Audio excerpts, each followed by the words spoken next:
and welcome to Science Fiction and Fantasy Network. Today I'm talking to Lalla Ward. You may remember her from Doctor Who, where she played the Time Lady Romana. Can you tell us a little bit about how you got started as an actress? I didn't really. I wanted to go to art school. I was petrified of doing anything in public. I loathed acting. In fact, the only time I ever did a play at school, I opted to direct it so I didn't have to be in it. So I was so sort of pathologically shy that I set myself a little task, which was to audition for a drama school, just to see if I could bear it and do it. And I got in. It was the Central School, and what they did was they got you through the first round, and then you had to spend a whole day there to see if they thought you were the right kind of person to fit in and all that. And by the end of that whole day there, I was desperate to get in, and I just loved it, and I really wanted to go, and so that's how it really started. Did you do a lot of stage to begin with? No, I went straight into doing telly. TV. Yeah. I did do a certain amount of theatre later on, but as it happened, in fact, my first job was Vampire Circus, which was the Hammer film. I had done one thing before. I did a Dr. Finley's casebook before I went to drama school when I was about 16. So what was it like getting your first TV role? The Dr. Finley's casebook was just sort of luck, really. Somebody had seen me in something and they were looking for people who could play schoolgirls, and I was young enough. The Hammer film I remember getting incredibly well because it was on the men's final. Stan Smith was playing John Newcombe, and it was known as the Butch Cassidy and the Sundance Kid final because they were both sort of so handsome and they kind of looked like that.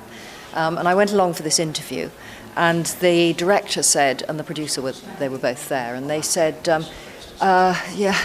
okay, well, I'm sure you'll be fine. I mean, you wouldn't mind just watching the tennis first, would you? So we sat there watching the Wimbledon final for however long that took, 3 or 4 hours. And I was thinking, oh my God, is this my interview? And at the end of it, they said, would you like to do it? I said, yeah, I would. And they said, good, fine, you're on. Bye. So I got the part. I think I might have read something, I don't know. But anyway, all I remember about the whole interview was watching the Wimbledon final that year.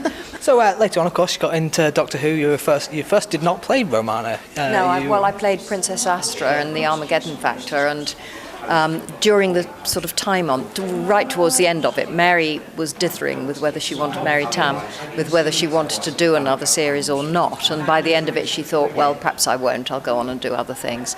Then they were casting about to think who would be good for the alternative, and because they realised that Tom and I had got on very well and worked together quite well, and that I could beat him at the Times crossword, they thought, oh, well, let's go for somebody we know he gets on well with, rather than waste time interviewing a lot of other people. It's possible they did interview some other people, I don't know.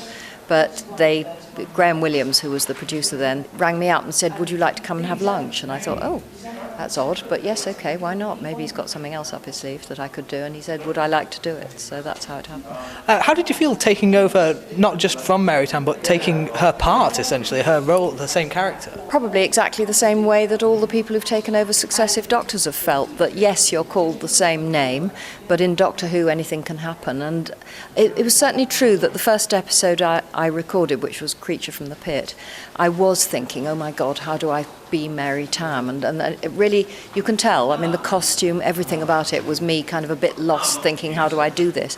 But it became incredibly clear, and I think it is in the programme, that I wasn't ever going to be Mary. I mean, I couldn't do that sort of glamour that Mary did effortlessly. For me, even with a massive effort, I couldn't begin to do anything as well. So I then started to rethink it more carefully, and fortunately, because Destiny of the Daleks was in fact the first one that I was in as Romana, by then I'd gone through all those problems, and by the time you got to Creature from the Pit, I don't think anyone much noticed. I think they were so appalled by the creature itself that nobody noticed how appalling I was.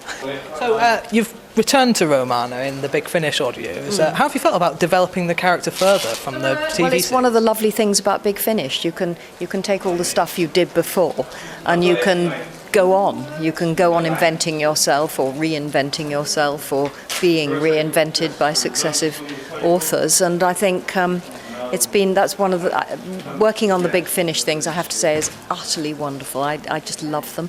You get to work with people you wouldn't have dreamt of working with, like Louise or other doctors, Colin, Peter, people that you wouldn't otherwise have got to work with. So it's been, I think we all feel that it's a marvellous way of just going on being our characters but developing them further and working with people we wouldn't otherwise have had the chance to work with. So outside of Doctor Who, you do a lot of textiles and chromatics, I believe. I do, yes. Can you tell us a little bit about that? Well, I've had 4 solo exhibitions, 3 at the National Theatre, which is the best gallery in London.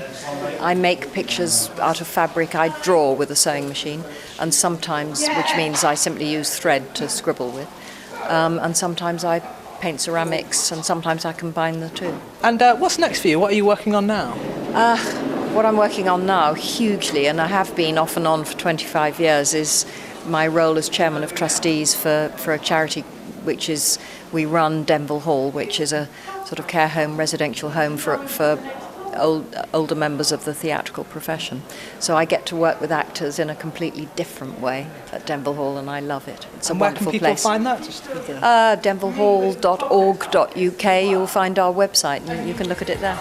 Well, thank you very much for talking to us. It's been an absolute pleasure. Cheers. Cheers. Thank you.